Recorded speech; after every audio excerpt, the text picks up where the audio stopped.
از برادرای پشتون خود تشکری میکنم بابت خدمات کنسولیشون. رفته بودیم سفارت، واقعا خوشم آمد. زحمت میکشن، تلاش میکنن، نظم رعایت میکنن، بسیار رفتارشان مؤدبانه است.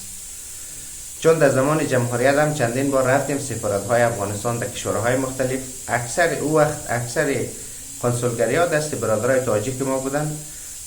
نظم اصلا نبود در او زمان، رشوتخوری در حد لالیگا بود، چور و چپاول بود، زورگویی بود، واسطه بازی بود، بی‌نظمی هم داد میزد. در هر سفارتخانه یا در هر کنسولگری افغانستان که میرفتی یکیش از دیگهش بدتر بود.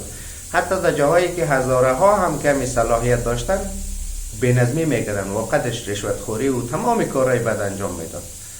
اما رفته بودیم در دوره امارت یک سر زدیم در سفارت، واقعا خدماتش عالی بود، نظم رعایت میکنه، رفتارش بسیار مؤدبانه است. این ویدیو من سیاسی نیست، طرفدار قومگرایی نیستم. در حقیقت نظر من است که هر کسی که میخواد در بخش سیاست باشه یا سیاسی باشه یا رهبر یک قوم یا یک کشور باشه باید علمش داشته باشه، تواناییش داشته باشه.